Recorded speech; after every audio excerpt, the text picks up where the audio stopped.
Here are 15 more features in Procreate 5 I personally find very useful. The sliders on the side, they're really good for basic size and opacity controls, but what if you need to be more precise? Just move your finger away from the sliders and you'll have much finer control. It's a bummer you can't type in the exact percentage you want like in the new Brush Studio, which if you didn't know, now allows numeric inputs. Just tap the current value and enter your desired percentage. Since we're already inside Brush Studio, the drawing pad on the right side is also now clickable and you can easily clear the entire area, reset all brush settings, and change the previous size and color of the current brush you're modifying. And yes, the much finer control also works here just by moving your finger away from the slider. Now here's something for the people curious about color values. Setting all 3 sliders to 0 will give you pure black. For pure white, set all 3 sliders to 255. You can achieve pure red, green, or blue by setting the slider of the color you want to 255 and leaving the other 2 sliders set to 0. Or you can create secondary shades like purple by setting 2 of the sliders, in this case red and blue, to maximum and leaving the green slider at minimum.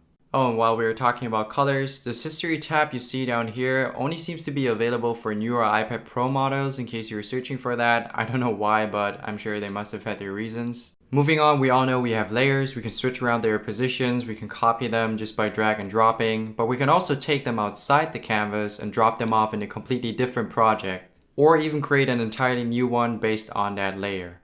And if you're working with a ton of layers, turning them on and off during the whole process, but in the end you want to see the final result, just long press this little check next to the blend icon to either reveal or hide all the layers at once. Now a few words on animation. If you want a frame to hold for exactly 1 second, just count the numbers of all the frames and use that number for hold frames and frames per second settings. In my last video, I talked about the quick shape tool and how to create perfect circles. Well, this same principle applies to the selection tool. Transform your ellipse into a perfect circle just by tapping anywhere on the screen with another finger. You can also adjust the threshold of the automatic selection tool to be even more precise. In this case, the crown isn't completely covered, but the more we increase the threshold, you'll see the more detail is going to be included in our selection. This is pretty much the same principle as the color drop threshold I talked about in my previous feature video.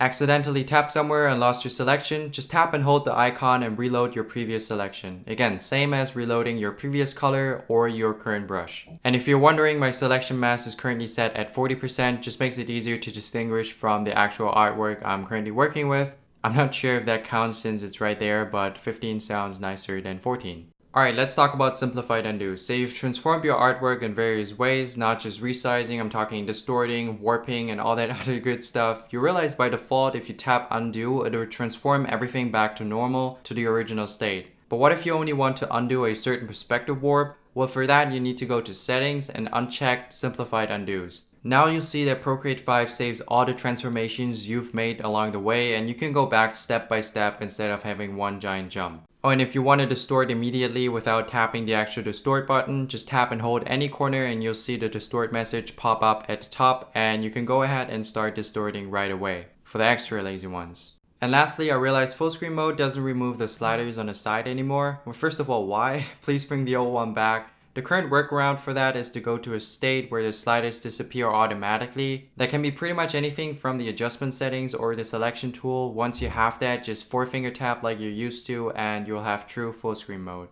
And that's pretty much it. Obviously Procreate 5 has only been around for a couple of days now and there's still lots to explore, but for now these are all the tips and tricks I could find. If I do happen to find more, I'll be making a new video or share them in my stories on Instagram. Don't worry, the Brush Studio guide is in the works. I just have a few more classified projects that I'm currently working on, which you'll hear about very soon. So for now, all I can say is stay tuned. Thanks for watching, and I will see you guys in my next video.